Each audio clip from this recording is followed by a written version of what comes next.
मम ज्ञानतिमिरान्धस्य ज्ञानञ्जनशलाकया चक्षुरुन्मीलितं तस्मै श्रीगुरवे नमः।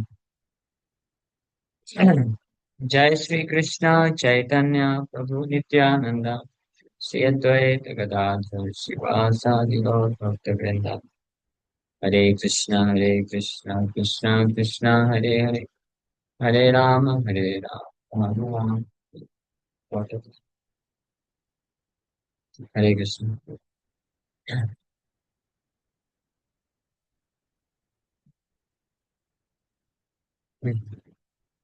लेक्चर खत्म हो जाएगा 15 मिनट में। हरे कृष्ण। अच्छा ठीक। आप सभी भक्तों का हार्दिक स्वागत है आज के भगवद गीता की चर्चा में। हम लोग चर्चा कर रहे हैं दूसरा अध्याय, श्लोक संख्या 13। 13 नंबर श्लोक की चर्चा कर रहे हैं। देहिनोऽस्मिन् यथा देहे कौमारं यौवनं जरा तथा देहांतर प्राप्ते धीरस्तत्परिणम्यते। इस श्लोक पे कल चर्चा हम लोग ऑलरेडी किए थे। श्लोक का मीनिंग शब्दार्थ के साथ कि जो देही होता है जिस प्रकार से बाल्यावस्था से युवावस्था, युवावस्था से वृद्धावस्था में जाता है, उसी प्रकार से ये शरीर परिवर्तन, मृत्यु के समय ये शरीर को परिवर्तित कर देता है। This body is replaced by a new body, नए शरीर को प्राप्त करते हैं। इसी को देहांतर बोला गया। देहांतर प्राप्ति मीन्स, देहांतर means transference of the body. और इस विज्ञान को तत्व के साथ जो जानता है उसको धीर बोलते हैं, सोबर। और ऐसा व्यक्ति अ, न मुह्यति, वो बिल्डर नहीं होता है। शरीर के इस प्रकार के परिवर्तन से वो भ्रमित नहीं होता है। अ, सरल भाषा में बोले अगर, तो उसको फोमो नहीं होता है। FOMO, fear of missing out. जो आपको मालूम है ना फोमो, एक्सपीरियंस में। सबसे बड़ा फोमो पता है क्या है? कंडीशन सोल के लिए, बद्ध जीवात्मा के लिए सबसे बड़ा फोमो उसको महसूस करना पड़ता है मृत्यु के समय। इस संसार का जब कोई एक वस्तु छूट जाता है या कोई एक व्यक्ति हृदय के बहुत करीब हो जाता है, उस वो छूट जाता है, ब्रेकअप ब्रेकअप हो जाता है, तो फोमो लगता है ना, मिस हो गया, कुछ तो मिस हो रहा है संसार में। तो आप सोचो मृत्यु के समय में तो सब कुछ छोड़ना है। तो अगर, इसलिए ये आध्यात्मिक ज्ञान जो है कंपलसरी है सबके लिए। जो भी व्यक्ति चाहता है कि वो इस प्रकार के एक्सट्रीम फॉर्मों से ना गुजरना पड़े, तो उसको ये भगवत ज्ञान धीर बन जाना चाहिए। और ऐसा नहीं कि केवल मृत्यु के टाइम पे फोमो होगा, फियर ऑफ मिसिंग आउट। मृत्यु के कुछ साल पहले से ही चालू हो जाता है। उसको समझ में आ जाता है कि मैं मरने वाला हूँ, तब से ही चिंताग्रस्त है। इसलिए जो वृद्ध लोग होते हैं, जो मृत्यु के करीब होते हैं, तो बहुत चिंतित क्यों होने लग जाते हैं, क्योंकि उनको समझ में आता है अब मैं कुछ ही समय में शरीर छोड़ दूंगा तो मेरा इतना बड़ा घर है, ये मिस हो जाएगा। मेरे स्वजन बंधु, हाँ, पत्नी बच्चे नाती पोते सब मिस हो जाएंगे। मेरा बैंक बैलेंस मिस हो जाएगा। मैंने इतना सब कुछ जो प्लान बनाया है सब मिस हो जाएगा। ये शरीर ही मिस हो जाएगा, मैं मिस हो जाऊंगा। अपने आप को जो शरीर समझेगा, समझेगा अपने आप के लिए फोमो आ जाएगा। Fear of missing himself, fear of missing his wife, children, house, paraphernalia, bank balance, animals, जानवर, सब चीज का फोमो होता है। और सब एक एक करके उसके इतना पावरफुल है, इतना कष्ट देता है व्यक्ति को कि वो एक तरह से इनटॉलरेबल होता है ये। जैसे आपने तो एक्सपीरियंस किया ना एक चीज का फोन, वैसे किसका किया था कोई बस, कोई वस्तु या किसी व्यक्ति से? वस्तु का बोल रहे हैं? व्यक्ति का नहीं हुआ अभी तक। वस्तु का कौन सा वस्तु, एंड्रॉइड फोन?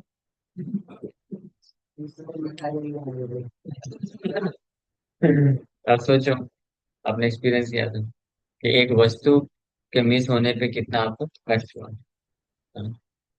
ये कष्ट पेन देता है, हार्ट को पेन देता है बहुत ज्यादा। और कई बार ये दुख इतना भयानक होता है कि व्यक्ति को पसीने छूटने लग जाते हैं, तो बेचैनी लगती है, सांस नहीं ले पाता है वो, ऐसे सांस बढ़ जाती है। वो एक्सपीरियंस है आपको? नींद नहीं आती है आपको भी एक्सपीरियंस हुआ है? पूरे दिन एंग्जाइटी रहती है। और कोई बता रहा था कि वो 15 दिन तक एडमिट हो गया था हॉस्पिटल, इसके कारण केवल एक व्यक्ति का फोन होने से। यानी गर्लफ्रेंड बॉयफ्रेंड से ब्रेकअप जब हो जाता है, तो सोचो एक व्यक्ति या एक वस्तु के मिसिंग आउट होने से इतना दर्द एक्सपीरियंस होता है। तो मृत्यु का जब समय नजदीक आएगा तो कितनी सारी चीजों से कोमा होगा और कितना कष्ट होगा। इसीलिए गरुड़ पुराण में जो लिखा है गलत नहीं लिखा है, कि मृत्यु के समय 10,000 बिच्छू के डंक मारने के बराबर दर्द होता है। ये सत्य है। लेकिन वहीं दूसरी ओर अगर आप देखो, ऐसा व्यक्ति जो जो आसक्त नहीं है, अटैच नहीं, सपोज ये मेरा ये मोबाइल है, मैं इससे अगर आसक्त रहूंगा तो जिस दिन ये चोरी हो जाएगा तो मुझे बहुत फोमो होगा। अरे मेरा छूट गया, उसमें मेरे बहुत सारे कांटेक्ट थे। मुझे मोबाइल का टेंशन नहीं है, मोबाइल तो 8,000 10,000 का है, उसमें इतने सारे कॉन्टेक्ट थे, इतने सारे डॉक्यूमेंट्स थे, उस सब को उसको बहुत एंग्जाइटी होती है, बेचैनी होती है। लेकिन अगर कुछ है ही नहीं तो क्या बेचैनी, इसमें कुछ है ही नहीं। हाँ, कि खो भी जाएगा तो कोई टेंशन।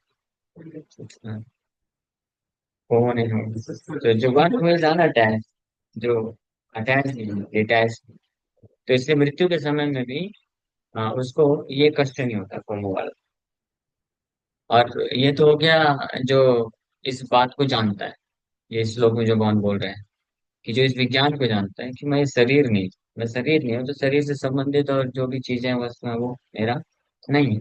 तो वो डिटैच हो गया है, तो उसको वो धीर बन जाता है, तो बिल्डर नहीं होता। हाँ, लेकिन इससे भी एक स्टेप ऊपर है।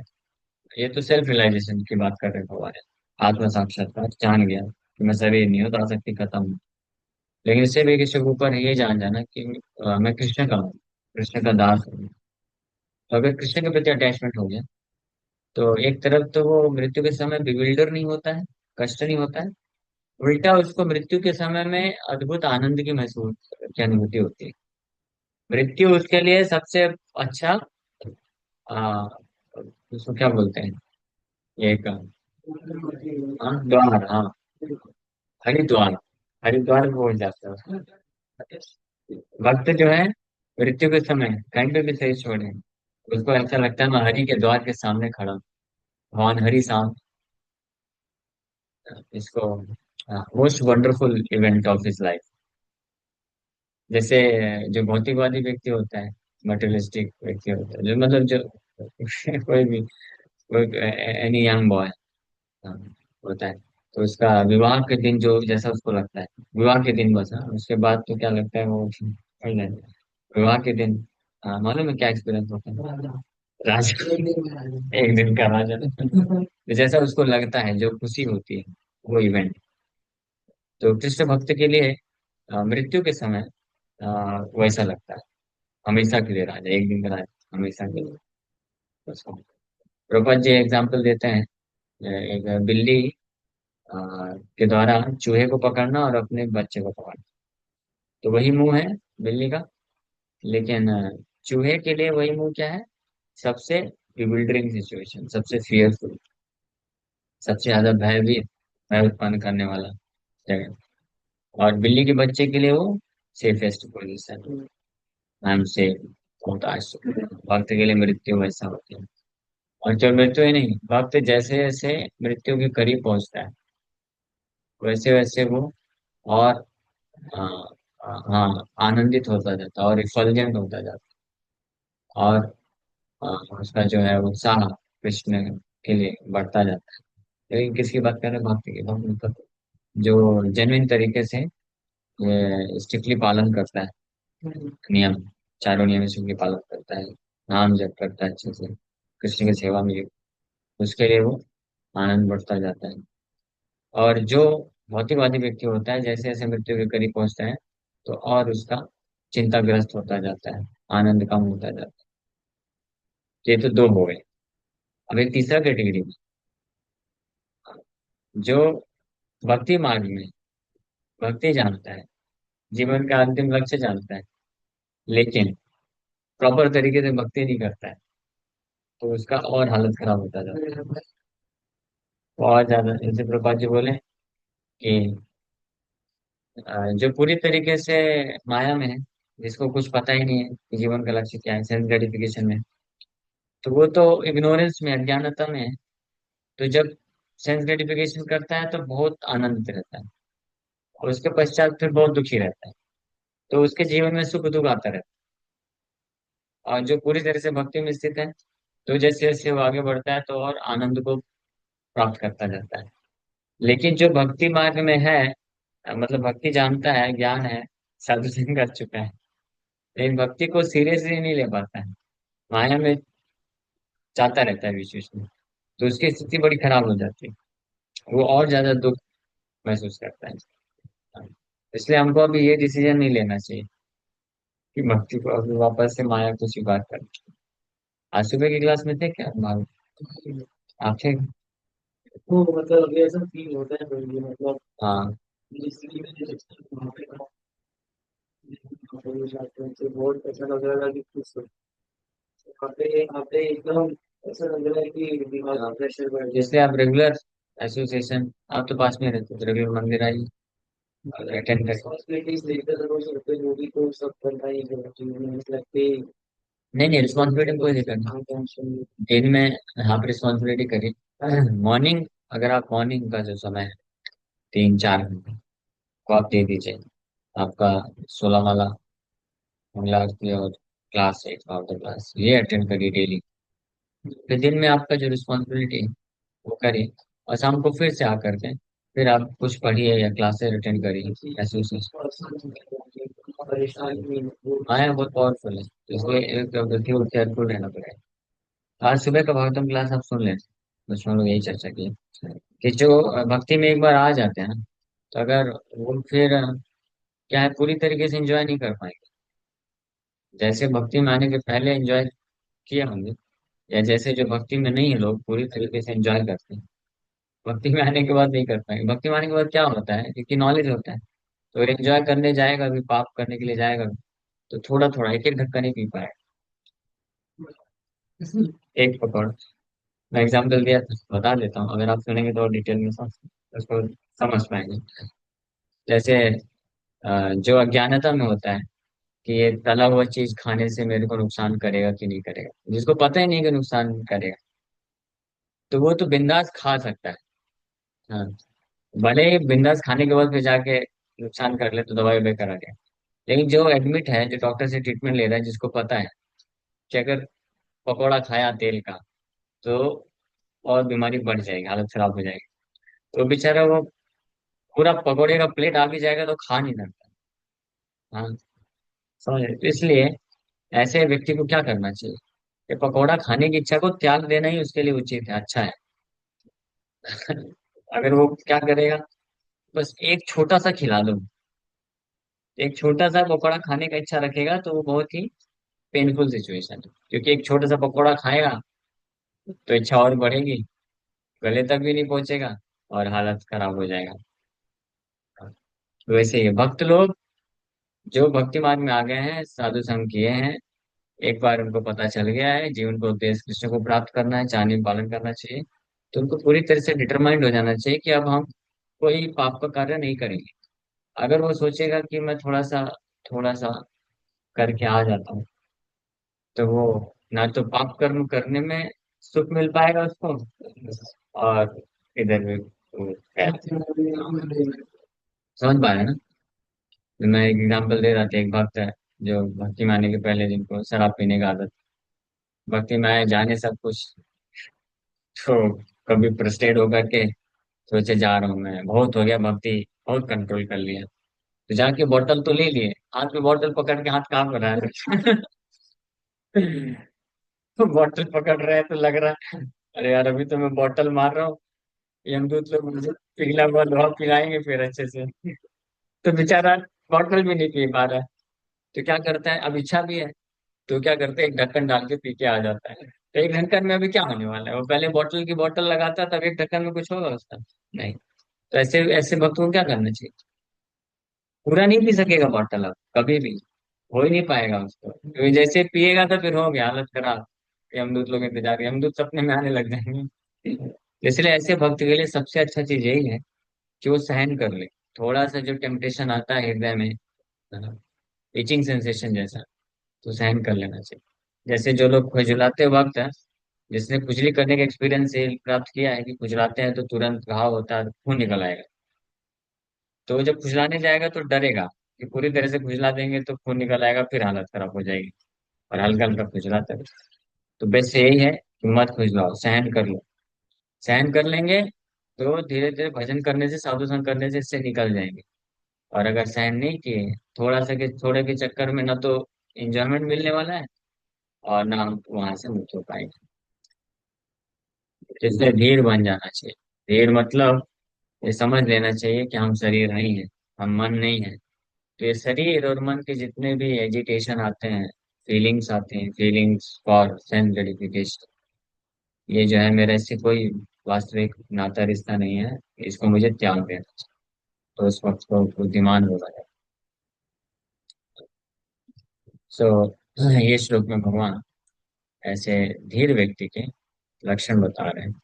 ऐसा धीर व्यक्ति फिर कभी बिल्डर नहीं होता है, मोहित मोहित न मोहित।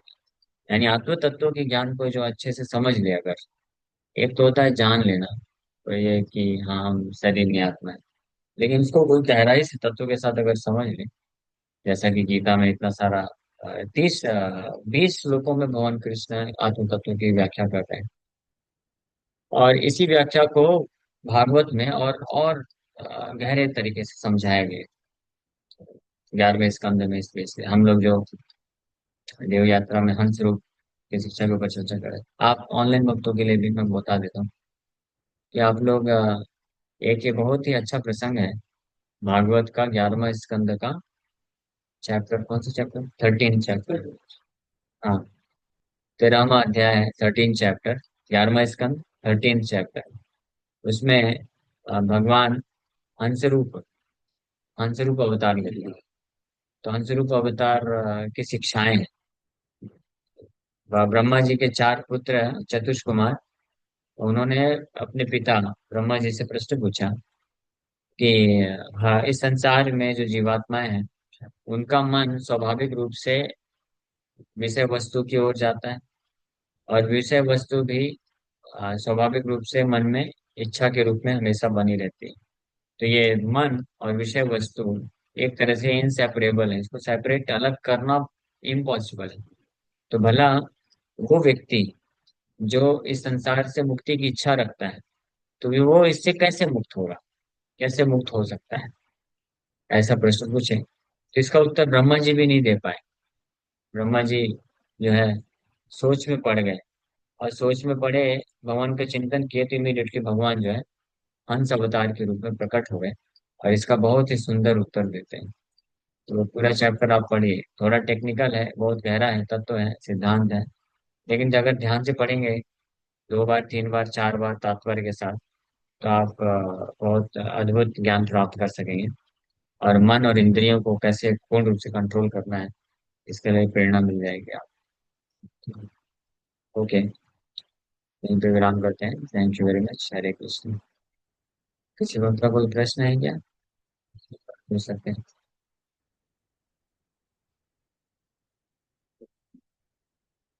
यस शिवदत्त प्रभु।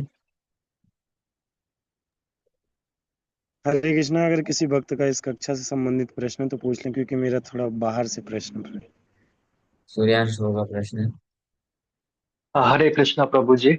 दंडवत हरे प्रणाम प्रभु जी। ये पूछना था कि वो इन केस मतलब अगर शरीर छोड़ते वक्त कुछ मतलब नहीं जा पाता है, एक भक्त जो डिवोटी है, अगर वो शरीर छोड़ते वक्त भगवत धाम नहीं जा पाता है, तो अपर प्लैनेट्स में कोई ऐसा मैनेजमेंट, ये कोई ऐसा कोई प्लेनेट है जहाँ पे सिर्फ भक्त रहते हो, और मतलब जो बफर की तरह एक्ट करता हो, डेथ ना होती हो वहां पे, ऐसा कोई प्लेनेट है? डेथ, भौतिक संसार में तो ऐसा कोई प्लेनेट नहीं है जहाँ पे डेथ नहीं होती है। हर जगह डेथ होता है।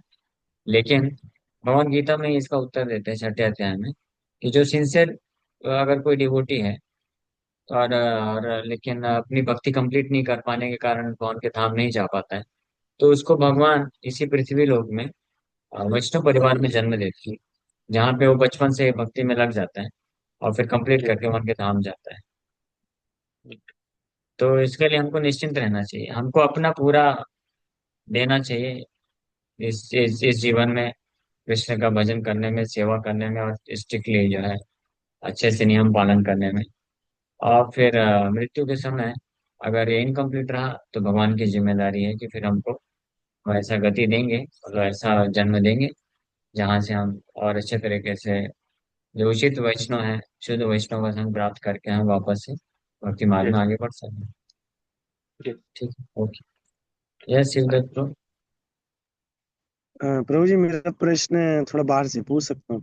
हाँ पूछें। प्रभु जी जैसे जो सनातन शास्त्र हैं उनको बताया गया कि जैसे छह उसमें विभाजित किया गया है, श्रुति स्मृति जो इतिहास पुराण आगम और आपका दर्शन। तो प्रभु जी एक चीज और आई कि मतलब जैसे जो संहिताएं हैं, मंत्र संहिताएं, ब्राह्मण अरण्यक और उपनिषद, तो प्रभु जी ये क्या है कि ये कौन सा विभाजित है? ये अलग अलग विभाजन है, जो है डिफरेंट ब्रांचेस ऑफ नॉलेज, ज्ञान के अलग अलग शाखाएं हैं।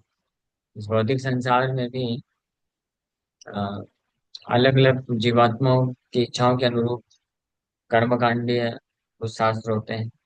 फिर इससे बाहर निकलने के लिए, सिद्धियां प्राप्त करने के लिए कुछ शास्त्र होते हैं।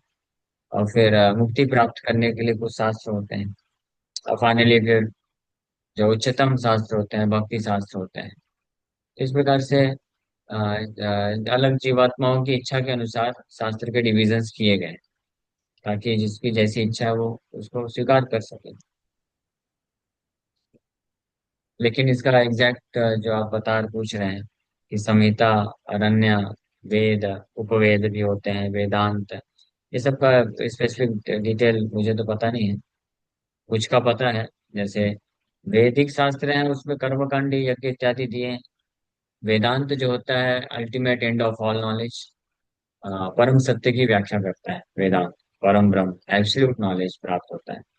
उपनिषद में भी निवृत्ति मार्ग, जो कर्म कांड से मुक्त होकर के अपने आप आत्म साक्षात्कार प्राप्त करना चाहता है, ब्रह्म वस्तु जानना चाहता है, उसके लिए उपनिषद हैं, वेदांत है।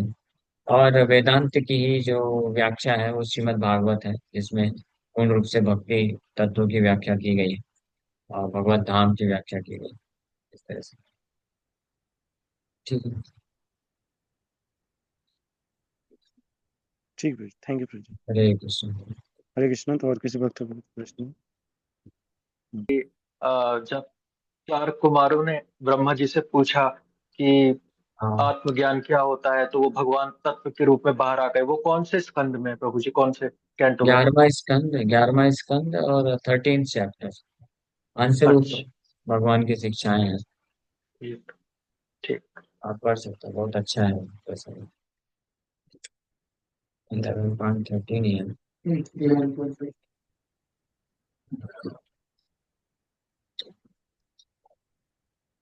हंस अवतार। I think yes. अब किसी। 11वां स्कंद 13वां अध्याय। ठीक है, ओके। हरे कृष्ण। हरे कृष्ण।